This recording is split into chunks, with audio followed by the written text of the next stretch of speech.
Ituloy po natin ang ating paksa sa 1689 Baptist Confessions of Faith sa chapter 26 at nasa issue po tayo ng church. At tiningnan natin na ang chapter na ito ay nahahati sa dalawang bahagi. Ang unang apat ay tumatalakay sa Iglesia Universal. Ang 5 hanggang 15, ito ang pinakamahabang kabanata sa 1689, ay tumutukoy naman sa local church. So, tiningnan natin noong nakaraan, ano nga ba ang relasyon ng Iglesia Universal sa lokal na iglesia? At pinakita ko ang diagram na ito at tinanong ko kayo, ano ba ang masasabi nyo sa diagram na ito? Kung ito ba ay tama na pagda-diagram ng universal at saka ng local church. And some of you express that this is not the right way to chart the relationship of universal to the local church. Why? Because kung ganyan po yung diagram natin, na yung buong bilog na yan, ang universal church, at yung mga local church ay nakapasok doon sa bilog, lalabas na maging sa universal church ay may mga unbelievers. May mga hindi totoong mananampalataya, sapagkat malinaw na tinuturo natin at pinag-usapan natin sa Biblia na ang Iglesia Universal ay lahat ng mga kasama rito ay Christians. Lahat ng mga kasama rito ay mananampalataya. Ito ay isang invisible church sapagkat invisible ito sa paningin natin. Imposibleng makita natin ang lahat ng miyembro rito. May mga miyembro sa Iglesia Universal na nasa langit na. May mga miyembro na wala pa. May mga miyembro na hindi natin nakikita sapagkat may limitations ang ating tingin. Dito lang tayo nakatingin sa ating community o maaring sa mga kilala nating Christian dito sa ating bansa. Pero what about sa Africa? What about sa ibang bahagi ng mundo natin? Meron ding mga Christians doon that we don't know. That's why we call it invisible in the perspective of man. But it is visible in the perspective of God. So the right diagramming of their connection is the universal church is there, and then the local church, yun po yung mga local church nasa ibaba. So we believe na sa local church may mga member ng universal church doon syempre, no? Pero hindi lahat. So mas tama nating ilagay yan sa ganyang perspective. Okay. So, nandito tayo sa local church. So, sa paragraph 5, ay tinatalakay doon ang pagtawag ng Panginoon, the act of calling, na ang Panginoong Kristo ay tumatawag ng mga lalaki at mga babae para sa kanyang sarili sa pamamagitan ng salita ng Diyos at sa kapangyarihan ng Espiritu Santo. God Christ powerfully calls men to Himself by God's Word in the power of the Spirit. And then, sinabi rin natin na yung mga tinawag ng Panginoon ay dapat maging kabilang sa isang iglesyang lokal. No? Hindi po pwede na siya ay mag-isa at hindi siya po pwede na siya ay lone ranger o maging katulad ni John the Baptist na nasa disyerto lamang, no, kundi siya ay dapat kabilang sa iglesyang lokal, no? At ang dahilan para siya ay lumago at sumamba sa ating Panginoon kasama ng iba pang mga iniligtas. Ito ay mandate ng Panginoon sa sino mang nanampalataya at tinawag niya na napabilang sila sa iglesyang lokal. So it is very questionable when a person claim to be or profess to be believers, but he doesn't like local church. He is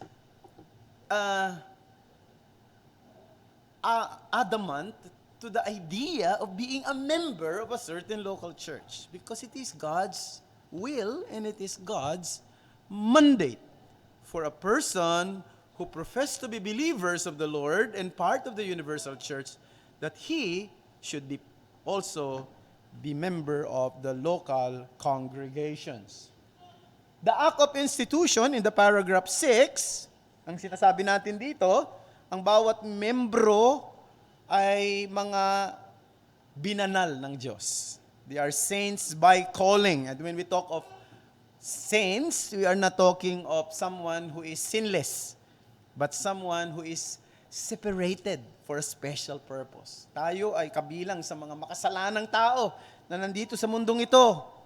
Ngunit tinawag tayo ng Panginoon at inihiwalay para sa isang espesyal na layunin, isang espesyal na gampanin, at isang espesyal na dahilan ng Diyos. Tayo ay mga binanal niya para kay Kristo Jesus at para maging kagamit-gamit sa kaniyang paglilingkod. Members are demonstrating obedience. So every true members of the universal church na magiging kabahagi ng local church ay dapat obedient sa salita ng Panginoon. Now, hindi ko sinasabi na sa lahat ng panahon tayo ay obedient. May mga panahon ng pagsuway. Bilang mga makasalanan ay nasusumpungan pa rin natin ang ating sarili na nakakagawa ng mga bagay na hindi nararapat. Ngunit hindi ito ang normal. Hindi ito ang natural para sa mga totoong Kristiyano. Ang natural sa mga totoong Kristiyano ay masunurin sa salita ng Panginoon. Ang bawat membro ay naglilingkod kasama ng iba. Kaya nga, sabi ng Hebrews chapter 10, di ba? Let us consider how to stir up one another to love and good works. So, yung palang bahagi ng bawat membro ng iglesia ay to stir up, no? To encourage one another. No? Palakasin ng iba. Huwag mo lang iniisip na palakasin ang sarili mo. So, you are also thinking of others, how you can help, how you can encourage, no? How you can minister.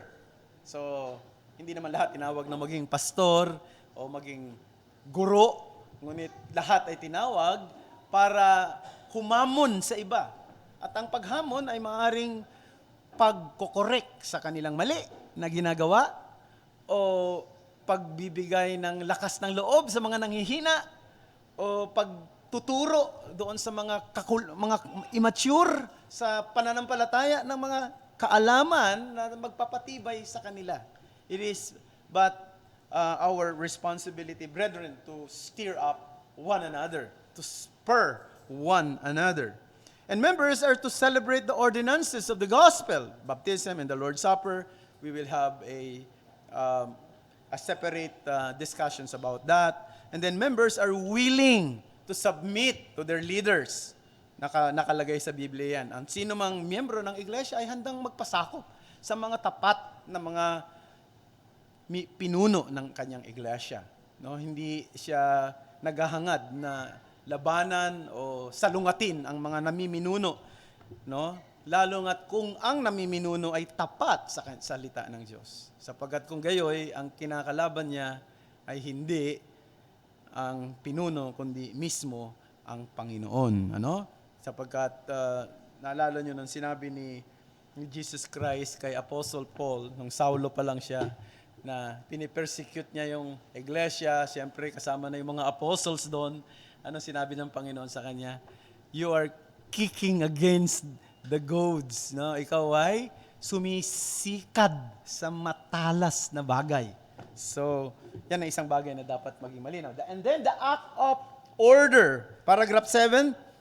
So, the act of order is that yung iglesia ay dapat maintindihan natin ay mayroong power. God bless the church with power. No? And this is something spectacular, brethren. This is something, ano ba sa Tagalog, yung kagilagilalas. No? Amazing. That the church has the power from God. Binigyan niya ng kapangyarihan ng iglesia na magdesisyon na ano pat anumang kanyang desisyon ay sasang-ayunan ng langit. Anumang inyong talian sa lupa ay tatalian sa langit. Ano man ang inyong kalagan sa lupa ay kakalagan sa langit. Napakatindi yan, mga kapatid. Ano? So, the church has power from God. Now, even the church of Corinth, despite of all its problem, they possess power. So, dapat talagang ang isang iglesia ay matapat sa salita ng Diyos at tama ang lahat ng kanyang ginagawa sapagkat ano man ang kanyang magiging desisyon ay hinihingi niya ang second demotion ng heaven. Tama? But gusto ko rin sabihin na yung sufficiency ay sinasuggest din doon. Di ba? Kaya sinabi doon, yun, ano man yung ibabind nyo o ilulus nyo. And then sinasabi, when you assemble in the name of the Lord Jesus and my spirit is present. 1 Corinthians 5:4. When you are assembled, kapag nagtitipon kayo sa pangalan ng Panginoon at ang aking espiritu ay nananahan kasama ng kapangyarihan ng Panginoong Jesucristo. 1 Corinthians 5:4. No? And then, we started here, brethren, at ito yung ating pag-uusapan ngayon. Pero binasa na natin yan last time at hindi na natin naipaliwanag pa. Pero dahil wala na tayong oras, ngayon ay tuloy natin. Itong the act of government ay nasa paragraph 8. Basahin natin. Ang iglesyang lokal na tinipon at lubos na itinatag ayon sa kaisipan ni Kristo ay binubuo ng mga namumuno at mga kaanib. Ang mga namumuno na itinalaga ni Kristo na dapat piliin at ibukod ng iglesia ay mga pastor at mga diakono. Ang kanilang tanging pananagutan ay ang pagsasaayos ng pagpapatupad ng mga ordinansya ng Panginoon at paggamit ng mga kapangyarihang ipinagkatiwala sa kanila sa pagganap ng kanilang mga tungkulin. Ang ganyang kaayusan ng iglesia ay nagpapatuloy hanggang sa katapusan ng mundo. At sa pagkakataong ito, mga kapatid, sa ating confession ay magkakaroon tayo ng pagkakaiba sa mga Presbyterian and slightly sa mga Congregationalist. As I show to you the diagram last Sunday, babalikan natin ngayon. So, pag pumunta tayo sa mga Anglican, maraming mga Anglican Christians, brethren, and by the way, katulad ng binanggit ko noong nakaraan, marami tayong mga mahuhusay na mga Anglican writer and pastors and theologian. The name John Stott, no? The name J.I. Packer, the name nakalimutan, Christopher Wright. Marami pang iba, no? Na mga dakilang mahuhusay na mga Anglican preacher ay magagaling din. Ngunit, pagdating sa kanilang struktura, medyo iba sila at sa tingin natin na hindi ito malapit sa Biblia. Sapagkat para sa kanila, meron silang archbishop. Kaya meron tinatawag, ang pinakamataas sa Anglican ay yung tinatawag na Archbishop of Canterbury. No? Yan ay, hindi ko alam kung sino yan. Parami dyan sa mga bishop na yan ay mga may problema sa kanilang sexuality. No? At sa ilalim ng bishop ay meron, as ng archbishop ay may mga bishop din. So halos pareho ng Katoliko, no? At sa ilalim ng bishop ay may mga rector. At sa yung mga rector, meron siyang mga hawak na congregation. Maaring 2, 3 ang hawak niya. At doon sa mga congregation ay may mga pastor. Okay. Yan ang po ang setup ng mga Anglican. Pero with due respect sa kanilang mga dakilang mga mahuhusay na preacher and theologian, we don't agree with that. No? Sa tuwing ako po ay naiimbitahan pumunta sa England ni Matt, isa sa mga conference na inaatinan ko doon ay yung Evangelical Ministry Assembly sa London. At ang mga preacher doon ay puro Anglican, mga magagaling na Anglican preacher. Pero siyempre, pagka hindi ka sanay sa mga Anglican preacher, medyo maaantok ka kasi masyado silang malumanay magsalita talaga. Parang nakikipag-usap lang sa'yo, no? Ganyan, parang nakikipag-usap, alam mo ba, ang salita ng Panginoon ay nagbibigay sa atin. Mga ganun. Kaya, parang, pagka hindi ka sanay, sigurado tulog ka na, pero pakinggan mo lang maigi yung mga sinasabi nila, malaman silang magsalita. No? Siguro, narinig niyo yung mga pangalang Christopher Ash. Magagaling yan sila. Bone Roberts. Mahuhusay talaga sila. Now, of course, nag-invite din sila ng mga hindi Anglican doon sa conference na yan. No, they are reformed. Now, ito gusto ko rin sabihin, sa Anglican structure, merong mga tinatawag na higher Anglican, middle Anglican, at lower Anglican. Yung mga higher Anglican, ito mga liberal talaga yan. No, mga liberal. So yan yung iba dyan, di na nga naniniwala sa inspiration ng scripture.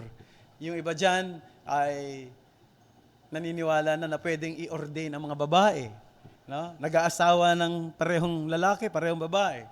Sa middle, ito yung medyo may pagka-evangelical ng konti, at yung pangatlo sa baba, ito yung mga reform. No? So yung mga lower Anglican, kung tawagin. But they belong to that kind of structure. No? So usually, mga reform, yung mga lower Anglican, kung tawagin. Okay, yung salitang Anglican, galing sa salitang Anglo, no? English. Yan, ibig sabihin nun, English. No? Di ba, yung salitang Anglo, galing sa salitang Angel, yung Angel, English. So, doon nyo makukuha yan. Kaya, ibig sabihin yan, kaya tinatawag silang Church of England o Church of the English. Okay. And then, let's look at the Presbyterian structure. The Presbyterian structure is this. Of course, marami tayong mga Presbyterian theologian, R.C. Sproul, and John Calvin, of course. Sa kanila naman, doon sa congregation, kunyari, parang isang congregation na katulad natin, meron doon tinatawag na session. Yung session na yan ay binubuo ng ruling elder at saka teaching elder. Magkaiba yung teaching saka ruling elder sa kanila. Yung teaching, yun yung nagpipreach. Yung ruling, yun yung nag-administer, nagro-rule sa church. No, hindi yan madalas nagpipreach. No, hindi yan madalas. Halos minsan hindi nga eh. No? At may mga doon sa yan ang session nila kung tawagin. No? Pero meron din silang doon sa session meron ding kabilang doon ng mga deacons. So parang board kung tawagin yan, ano? At yung mga yan, mula doon sa session na yan, kapag ka ikaw ay member ng session, ay magiging member ka automatically ng presbytery. No? Presbytery. At yung mga presbytery, meron silang synod at doon, usually yung General Assembly, isang buong bansa na yan. Pero ito yung usual na structure ng mga Presbyterian. Ang isang problema lang din natin sa mga Presbyterian, madalas ang mga pastor nila hindi member ng kanilang iglesia. No? Madalas ito ay tinatalaga ng presbytery ang naglalagay. Ano ba, may ipapadala rito o ititrain dito, so later on, magiging pastor siya. And then, pwede siyang alisin ng presbytery at ilipat naman sa iba. No? So, ganun ang situation. Unlike sa atin, ang paniwala natin, dapat ang pastor ay member din ng isang iglesyang lokal. Sapagkat siya pinipili ng iglesia at hindi ng presbytery. Okay? Ngayon, itong isang model na ito ay kung tawagin ay congregational model. Sa congregation, ang nasa taas ay ang kongregasyon. No? At ang nasa ibaba ay ang mga pastor at ang mga deacons. At minsan, ang congregation ay pag naging member siya ng convention, yun, nasa ibaba yung convention. So, ganyan. Pero minsan, nasa taas yung convention. Ano? May mga, medyo magulo ng konti. Ano? Doon sa ibang structure. So, sa iba naman, ng congregational model ay ganito. So, merong congregation, merong board of trustees and deacons, and then pastor. So, mapapansin niyo yung pastor ay walang kapangyarihan sa anumang usapin maliban siya ay bibigyan ng pagkakataon ng mga member ng board of trustees o ng deacons and then yung congregation. No? So, maraming ganyan ang setup dati, usually sa mga fundamentalist. Okay, now, ano yung nakikita natin? Ito pang isang problema, yung tinatawag nating, pwede natin gamitin, authoritarian. Merong isang pastor at may mga kongregasyon na nasa ilalim niya at siya ang pastor ng lahat ng kongregasyon na yan at yung mga nasa ilalim ng kanyang kongregasyon, no, may mga pastor dyan pero nasa ilalim niya. O maaari rin yung mga nalakalagay dyan, mga preacher. Usually yan sa mga ano, sa mga landmark, no, group, ano. So, ganyan. Siya may mga kapangyarihan sila sa bawat congregation. At itong isang mahirap sa ganyan sapagkat mahirap i-check ang pastor kapag lagi siyang nasa taas. No? You have no way to check him. Ano man ang ginagawa niya, no? Pwede niya sabihin do what I say, but don't do what I'm doing. No? Or, ito yung mga nagsasabi na, the first law, submit or obey your pastor. Second law, if your pastor is wrong, go back to the first law. Submit to your pastor. So, yan.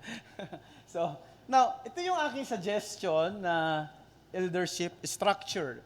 So, nasa taas ay ang Bible at makikita natin na yung officers at saka yung congregations ay magka-level sila. Di ba? Magka-level sila. Hindi na sa taas, hindi na sa ibaba. Magka-level yung ang ano nila. Ang ibig sabihin, ang nagpapatakbo ng iglesia ay ang mga officers, ngunit may mga panahong kinihingi niya ang pagsang-ayon ng kongregasyon sa mga mahahalagang usapin, mga matataas na usapin, sa mga major thing ng iglesia. Ito ay ang pagtanggap ng miyembro, pagpapaalis ng miyembro, pagdidisiplina ng miyembro,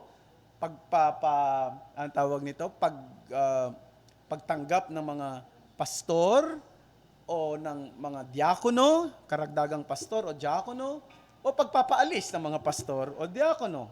Kinakailangan niyang dalhin sa kongregasyon. O may mga major na mga proyekto na dapat na bigyan ng malaking pondo ng iglesia, kinakailangan dalhin yan sa kongregasyon. Ngunit, sa mga hindi malalaking usapin, ito'y pinangangasiwaan na ng mga officers ng church. Tulad ng elders and pastors, sila yung nangangasiwa sa usapin ng mga pagtuturo at pagngangalaga sa kaluluwa ng bawat miyembro ng iglesia. Teaching and overseeing. While the deacons are the ones managing and doing the administrations sa loob ng iglesia. So makikita natin na mas biblical ang ganitong klase ng pangangasiwa tulad ng sinabi ng ating confessions. Pero gusto ko lang sabihin unang-una mga kapatid sa act of government that elders and deacons are not the essay or the essence of the church. Rather, they contribute to its bene esse. Ano po ay Latin, ano? Bene esse, that is the well-being of the church. Remember, ulitin ko, ang mga pastor at mga diakono, hindi sila yung esensya ng iglesia. They are not the essence of the church. In fact, the church can still go on without pastor and deacons. In some other churches, it happens. Because they are not the essence of the church. But they are the bene esse.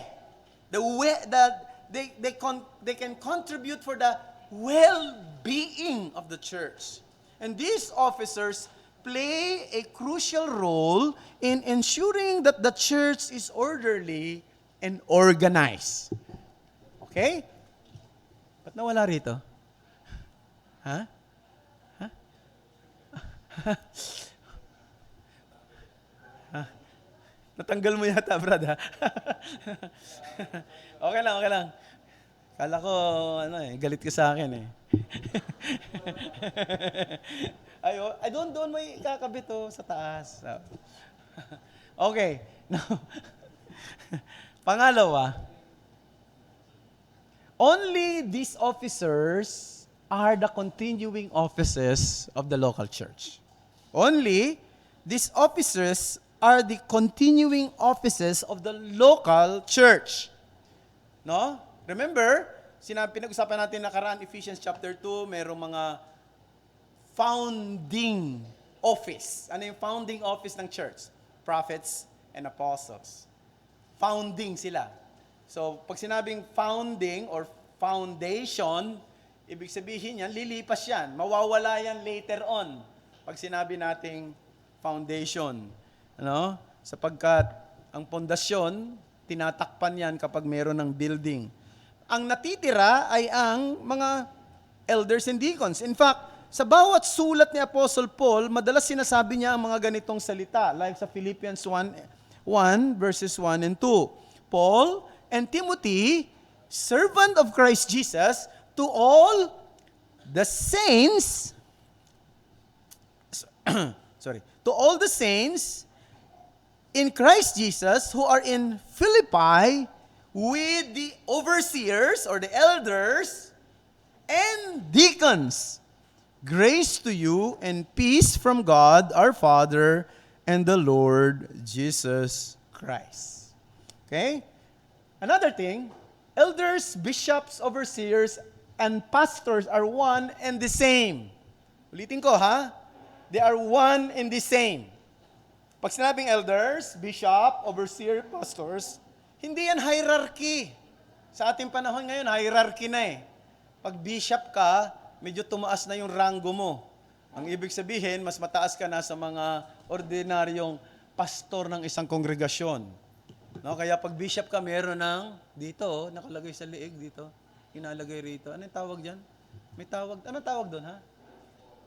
Yan.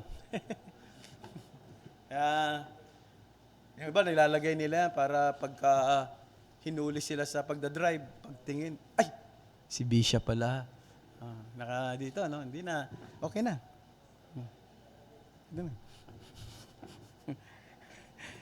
Okay. So, paano natin nasabi na isa lang sila? Meron ba tayong proof sa scripture na isa lang sila? 1 Peter chapter 5 verse 1 and 3. Tingnan nyo. So I exhort you, elders, among you as a fellow elder. Si Peter pala ay elder din. A fellow elder and a witness of the sufferings of Christ, as well as partaker in the glory that is going to be revealed. Ano susunod na salita? Shepherd. Yan ang pastor. Shepherd the flock of God that is among you. Anong ginagawa ng shepherd? Exercising oversight, not under compulsion, but willingly as God would have you. Not for shameful gain, but eagerly, not domineering over those in your church, but being example of the flock. So tatlong salita makikita natin. Elders, shepherd, overseer. Yan o, exercising oversight. Yung salitang overseer, sa wikang Griego, presbyteros. Presbyteros. Okay? Elders, episkopos. Shepherd, poimen.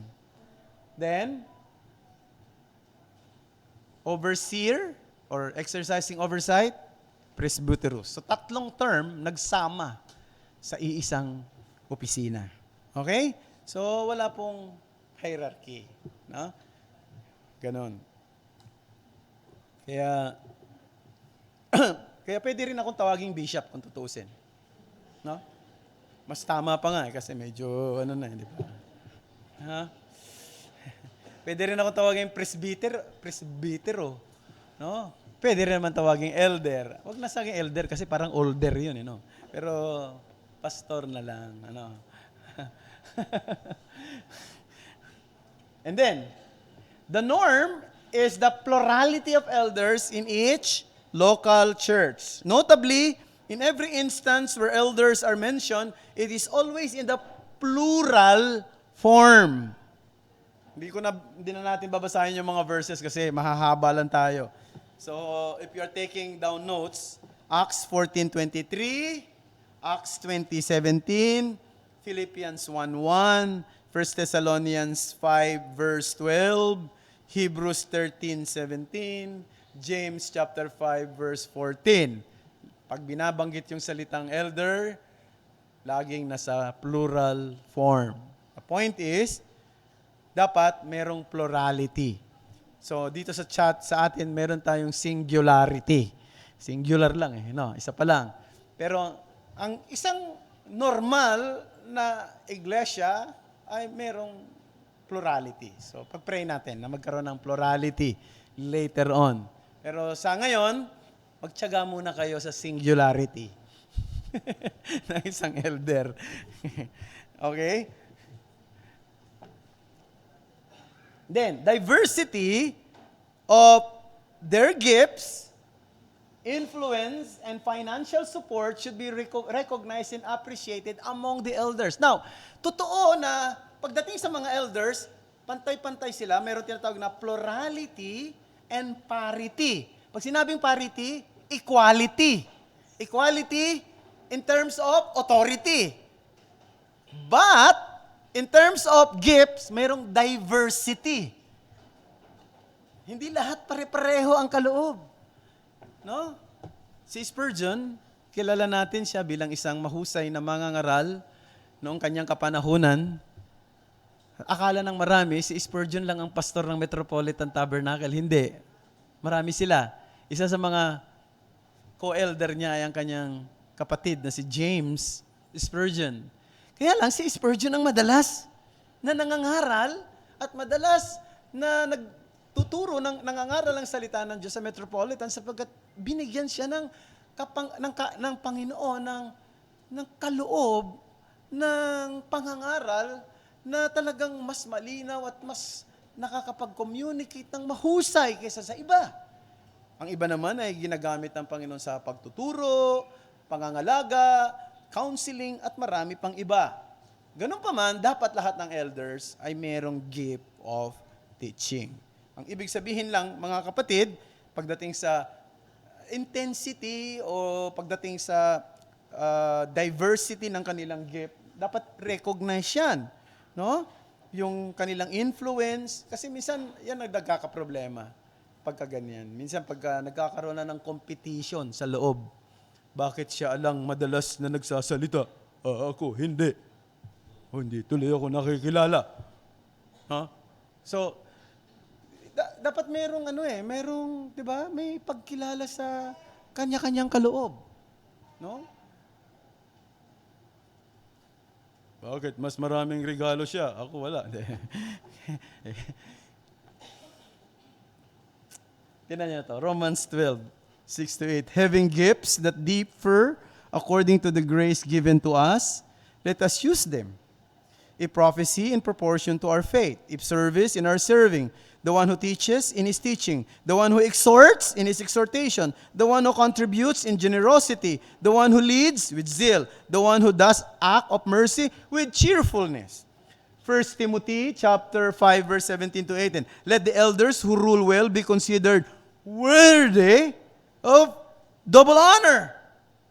Napansin niyo yung salita? The elders who rule well.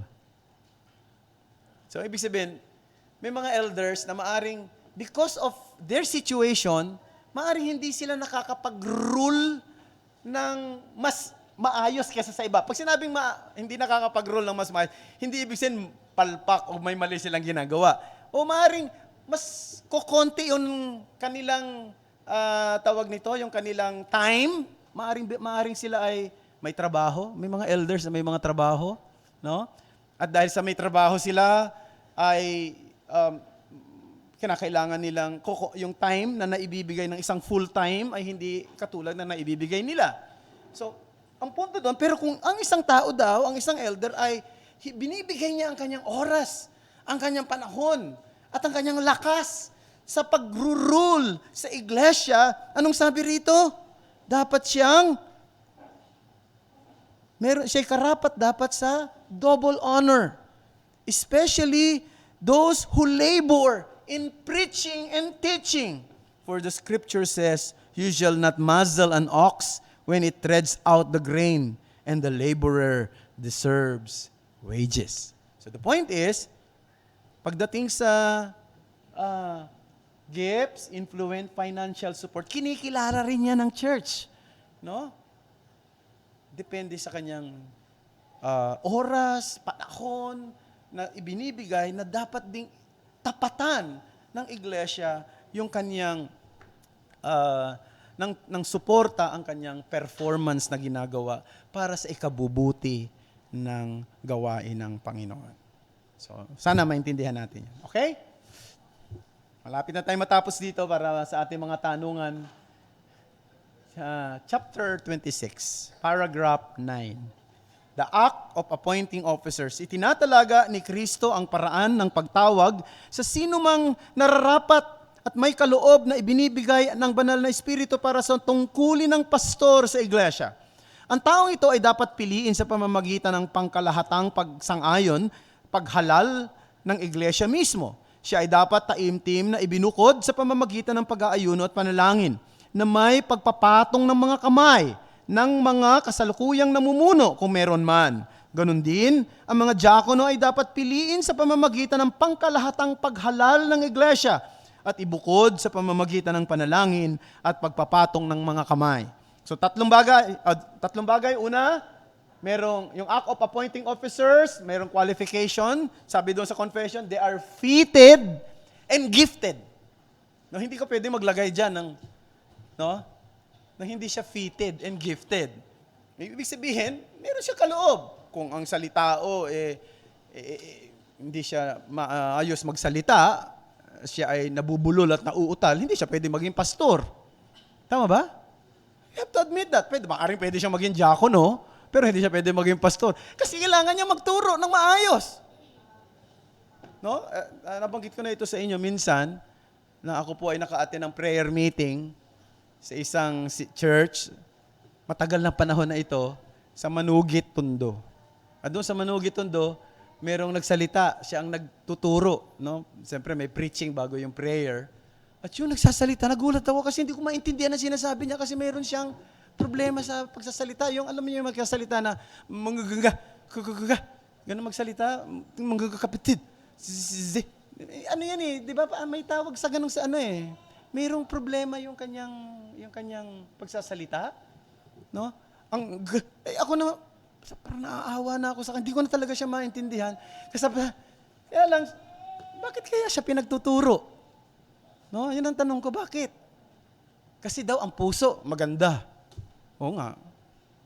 Maganda, pero hindi maganda yung kaya maganda lalo na pagka bago ka nakikinig, ano, parang napapagaya ka na rin sa kanya. Eh, no? Gumagano pa naman siya, gumagano. No? Ako rin na gano'n rin ako eh. Ito naman hindi para pulaan yung kapintasan ng tao. Talagang meron siyang problema sa pagsasalita. Pero siya ay pinagsasalita. At nalaman ko, kaya daw pala siya ang pinagsasalita, siya ang may pinakamalaking ibinibigay sa church. No? Siya yung financial, parang may malaking financial contribution sa church, kaya binibigyan siya lagi ng. Imagine mo, yung ganong klase ng pag-uugali. Hindi tama yun, mga kapatid. Sapagkat dapat gifted and fitted. No? And then, election, common suffrage among members, of course. Hindi basta tinatalaga lang at hindi inihahalal ng iglesia. Ordination, imposition by the hands of the elders. Hindi na natin talakayan pa ng mas malalim pa yan. Acts 14:23, and when they had appointed elders for them in every church with prayer and fasting, they are committed to them, to the Lord whom they had believed. Okay. Tapusin na natin to para mabilis. Sa local church, paragraph 10, kinakailangan na ang mga pastor ay magbibigay ng palagiang pag-aasikaso sa mga gawain ni Kristo sa kanyang iglesia. Dapat nilang ibigay ang kanilang mga sarili sa pangangaral, pagtuturo ng salita ng Diyos at sa panalangin.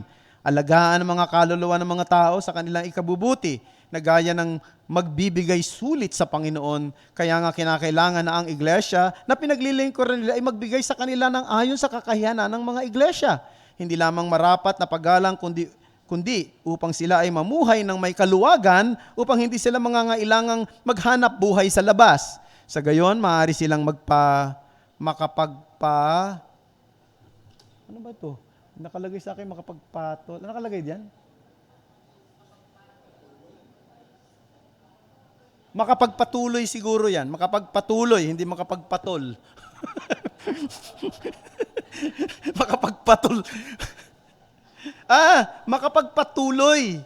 Makapagpatuloy sa mga ibang tao o makatulong. Hindi ko alam. Ano nangyari? Ang gayong kaayusan ay hinihingi ng kautusan ng kalikasan mismo at maliwanag na utos ng ating Panginoong Hesus na siyang nagpapasya na silang nangangaral ng Ebanghelyo ay sa Ebanghelyo mabubuhay. Paki-check nga yung hospitality, makapagpatuloy. Makapagpatuloy. Pag sinabing makapagpatuloy, yung bukas yung tahanan mo para sa kanila. No? Yung bang parang, pwede kayong pumunta sa bahay namin, halika, magmerienda tayo, magkwentuhan tayo, magkape tayo, parang ganyan. Ano? So, kung wala kang pang papakape, no, wala kang pang no? Pwede ba kami, pastor? Ano na lang, wala pala tayong kape. Ba't wala tayong kape? Wala tayong pambili. Bakit wala tayong pambili? Pinambayad natin sa kuryente. Diba? Hindi ka tayo naintindihan nyo? Kaya sabi, yung iglesia dapat, tinutulungan niya para makatulong din siya sa iba, maging daluyan din siya ng pagpapala sa iba. Yun ang sinasabi niya. May nagsasalita sa inyo? Ikaw ba, Joey? Gusto mo makapagpatol, hindi makapagpatuloy? Kasi pagka nawala pala yung pangit, para siya makapagpatol, mahilig mamatol. So, the act of ministry, first, the primary duty of the pastor is the ministry of the word, prayer, watching, and overseeing their souls. Acts 6:4 and Hebrews 13:17. So, wag na natin, bahaba No? And then, church's duty to support for the pastors. Galatians 6, let the one who is taught the word share all good things with the one who teaches. 1 Timothy 5:17-18, let the elders who rule well be considered worthy of double honor. No? 1 Corinthians 9:14, in the same way the Lord commanded that those who proclaim the gospel should get their living by the gospel. So, pero may provision doon sa ating confession. Sabi, kung kaya, ang ibig sabihin, ibibigay niya ayon sa kanyang kaya. Okay? And then, isa pang bagay, dito magde-deviate tayo sa mga Presbyterian. Men who are gifted by God can also teach and preach. Yan ang kagandahan doon sa confession natin. Sa Presbyterian, hindi pwede yan. Ang mga nagtuturo sa kanila dapat ordained, dapat ay graduate o may training sa Bible school o sa universities. No? That's the practice of the Presbyterian, which we don't agree. Because Presbyterian churches typically restrict preaching to ordained minister, believing it requires a special calling. Now, alam nyo, minsan meron tayong naimbitahan dito sa church na parang maggawa ng report lang naman patungkol sa ministry niya sa missions. Ngayon, ibinaba ko tong pulpito, nilagay ko rito. No, dito siya nagre-report. Pagkatapos ng ilang araw, may dumating na parang balita sa akin na medyo,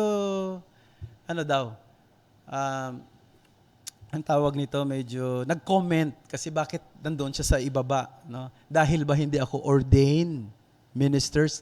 Kasi Presbyterian yung grupo niya. Ang ibig lang sabihin nun, para sa kanila kasi, ordained lang ang umatayo dito sa pulpito. Hindi pwede ang mga hindi ordained. So, yun ang pagkakaiba natin ng London Baptist Confession because we believe na our confession does not forbid Christian men from preaching the word when given the opportunity. And this align with the duty of the elders to train men to preach. No? One of the way for an elder, one of the duty of the elders is to train men to preach. And pag hindi mo sila pinagtayo, di paano sila matututo? At tama rin naman ang sabi ng Bible, di ba? Ay, hindi ko na isulat. Sorry. Sabi ng Bible, ito. Ay, hindi ko na isulat.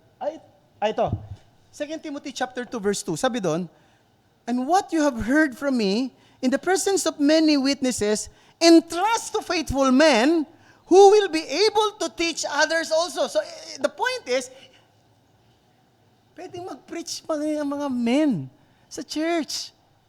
No?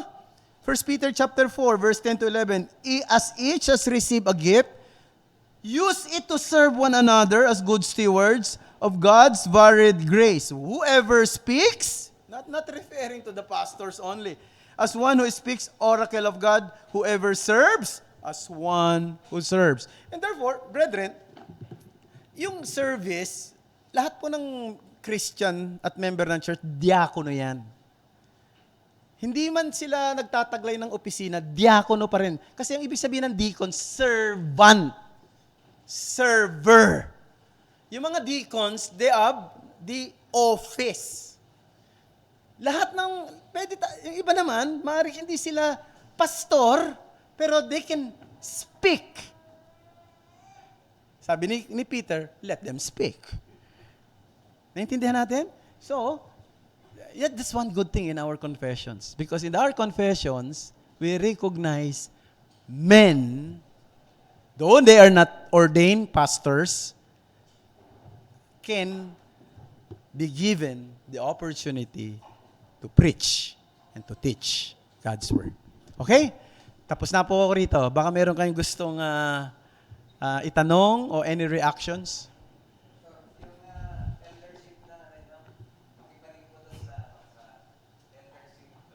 Ay, nawala na. Tinanggal eh. Ayaw na nilang ibalik. Bakit?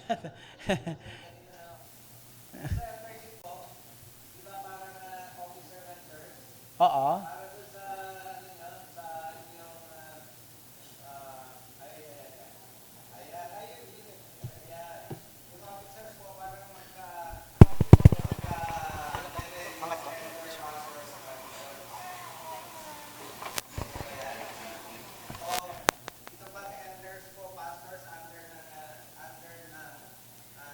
Hindi ko, ayoko kasing bigyan ng parang anong sabi natin dito magpantay ba sila o hindi? Gusto ko lang ipakita na pareho silang kailangan ng iglesia at magkaiba yung kanilang tungkulin. Ganun pa man, ang mga deacons, ang trabaho nila ay pag-aangin ang trabaho ng pastor. Sapagat yung trabaho ng mga deacons ay pwedeng gawin ng pastor. Pero dahil para makapag-concentrate sila sa gawain ng paglilingkod, sa larangan ng pangangaral at panalangin, ay ibibigay sa mga deacons ang mga pagmamanage at saka administration ng church. Now, sila ba ay pantay? Hindi ko gustong bigyan ng kategory kung pantay sila. Ang gusto ko lang sabihin, sila ay parehong kailangan ng iglesia.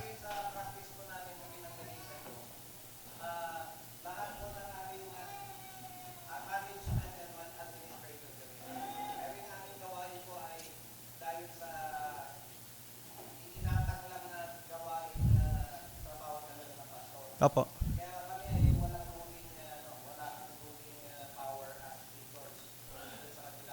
Mm-mm.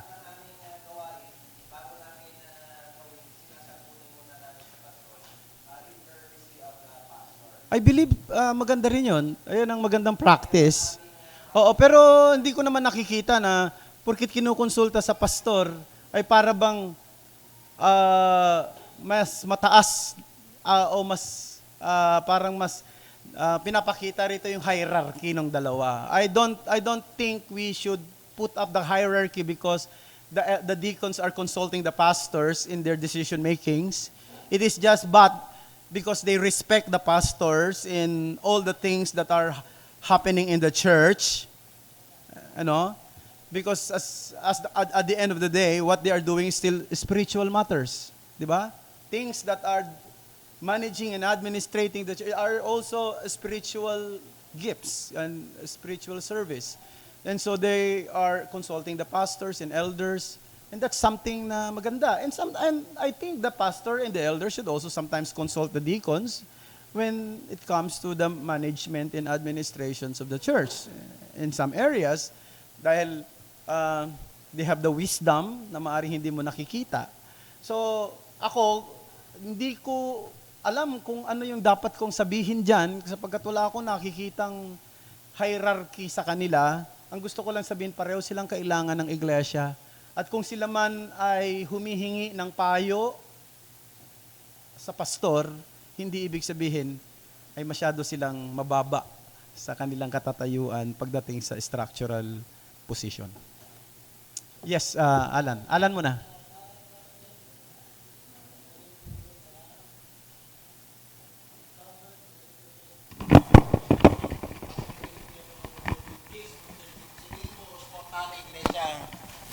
Suportahan po ng iglesia ang bawat pastor, supposedly full-time. Sabi po kayo na hindi naman po siya stricto. Siguro po sa kaisipan na maaaring hindi kaya ng church. Sa atin po, hindi naman po nangyayari yun. Kita naman po natin. Pero paano po kung halimbawa, pastor, may dumating na gusto niya magpastor? Pwede po ba siyang magtrabaho habang nagpapastor? Yan, dadagdag po sa inyo. Halimbawa lang naman po. Kasi isa po sa mga kaisipan ng mga pastor, talagang hindi po ganun kalaki ang material benefits niyan. Totoo naman po. Pwede po ba siyang sabihin natin na, sige, magtrabaho ka muna hanggang sa point na pwede ka namin i-support? Ganun po ba yun? O paano po kaya? I think, anumang bagay na gagawin, like bivocational ministry, dapat ang goal mo, ito ay hindi laging ganito. Ibig sabihin, the goal is the church will eventually be able to support me. So, hindi siya dapat parang straight jacket. O, sige, mananatili na akong bivocational. No? Kasi alam mo, maraming mga simbahan na malalaki at mga able, pero yung mga pastor nagtatrabaho pa rin. No? Nagtatrabaho pa rin, negosyante pa rin, no? CEO pa rin ang dating. So, kung may mga pastor na nagtatrabaho, ito ay dahil sa sitwasyon na maaaring hindi pa kaya ng iglesia. Pero dapat maging ang iglesia ay nangangarap na darating ang araw, si pastor ay hindi na magtatrabaho kundi masusuportahan na natin siya sa kanyang pangangailangan. Yun po yung tama. Yes, Kuya Manny.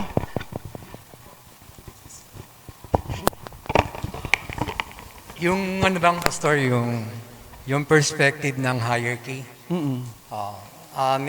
Agree ako doon na kasi yung concept ng hierarchy sa secular na mga company, i-define mo eh. Ako ang tingin ko dyan, focus.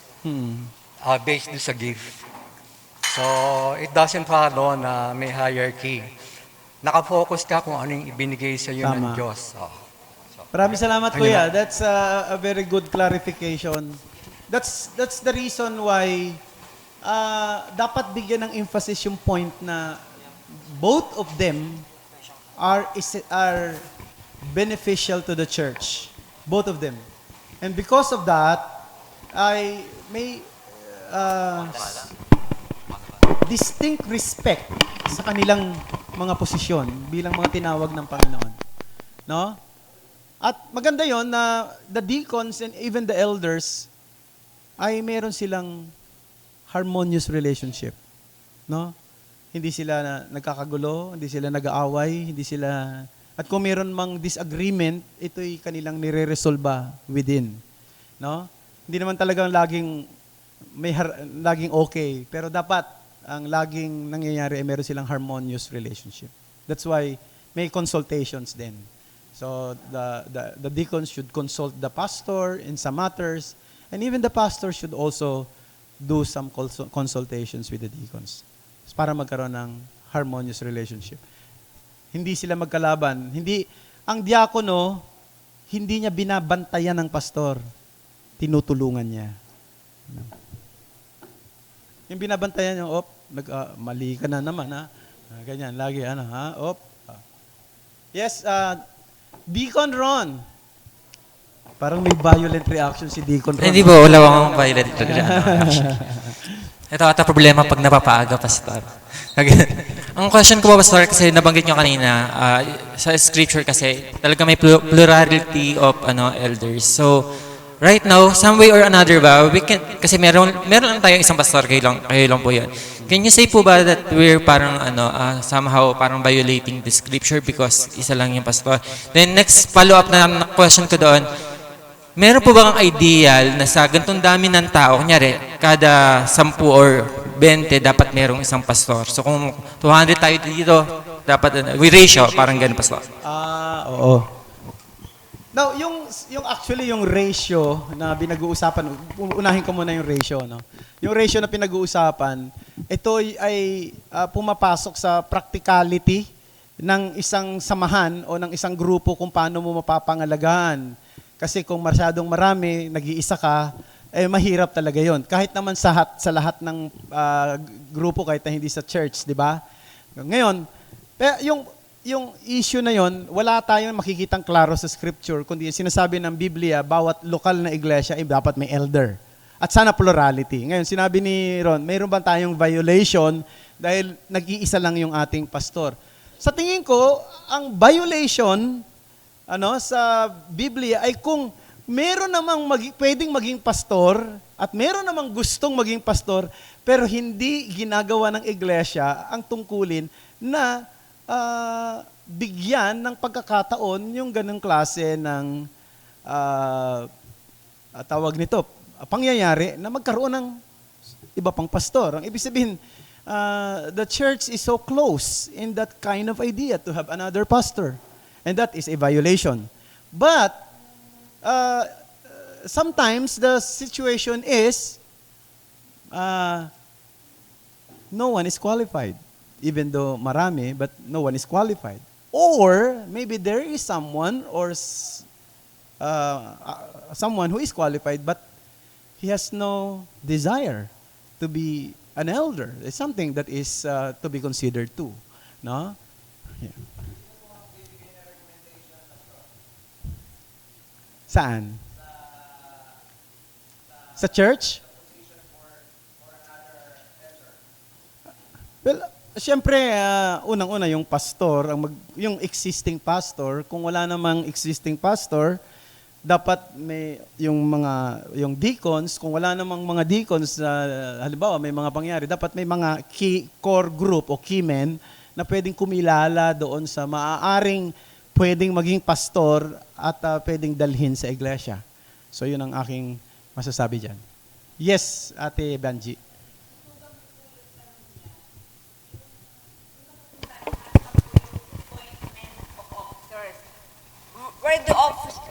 Where are the officers, deacons, o kung ano man po yung opisina, were they handpicked or appointed or were they elected by the congregation? They were elected by the congregation, but they are recommended to the congregation. Ibig sabihin, that person is being groomed and being recommended eventually to the church. And the church will assess that man based on 1 Timothy chapter 3, Titus chapter 1, so ganun po. So mauna po muna yung i-appoint siya ng mga namumuno bago po ihaharap para magbotohan. Bago naman siya i-appoint, siguro hindi appoint, kundi i-recommend, no? I-recommend sa iglesia, ay siyempre may mga pag-uusap yan, may mga training na nangyayari. Pero hindi na po siya if I may interrupt, hindi na po ba siya ihaharap para magbotohan pag once appointed? Pinagbobotohan po. Pinagbobotohan ng iglesia. Pero bago nga dumating yung time na siya ay pagbobotohan na ng iglesia, siya ay sinusuri na ng iglesia. Ang follow-up po na tanong, yung po bang inire-recommenda ay iisa lamang o dalawa sila na pagpipilian? Pwede pong dalawa. Kaya nga may plurality na pwede nga dalawa, meron tatlo. Pero kung halimbawa doon sa dalawang yon, yung sa tingin ng iglesia ay hindi pa siya hinog doon sa pagiging elder, ay maaaring ang iglesia ay mag-decline na siya ay iboto para maging kasama sa eldership. At saka yung pong huli kong tanong, nagkakaroon po ba tayo ng tinatawag na annual meeting wherein meron pong mga financial reports. Heto yung ating, meron po ba tayong ganoon? Meron po at sa ating bagong pino-formulate na constitution, ito ay ano ngayon nakalagay ron? every first month ng year, di ba? Doon dadalhin yung report at doon dadalhin yung budget. Parang ganun. Yun lang naman po. Salamat po. Nakalimutan ko yung ginawa natin. Alam mo, makakalimutin ako eh. So, madidiscuss natin yan later. Okay? Maraming salamat. Sige. Meron ka pa, Ron? Yes. Pastor, na-highlight kung ano yung gawain ng pastor yan, to teach, to oversight. Pero nabanggit niyo, Pastor, kanina na we're also seeing na possible yung mga part-time na pastor. Ibig sabihin, Pastor, hati yun. Mahahati yung ano niya. Yung, hindi niya parang full na magagampanan yun. So, ang question ko, Pastor, since hati yun, may mga chances kasi sa work. But it requires more time para sa work. At hindi, paano kung dumating yung panahon, Pastor, meron tayong part-time na pastor dito, and then yung work niya requires So, what will happen doon? Pastor pa rin ba siya kahit hindi na siya nakakaganap kahit ng tungkulin? Ngayon, kung nakikita ng iglesia na mas na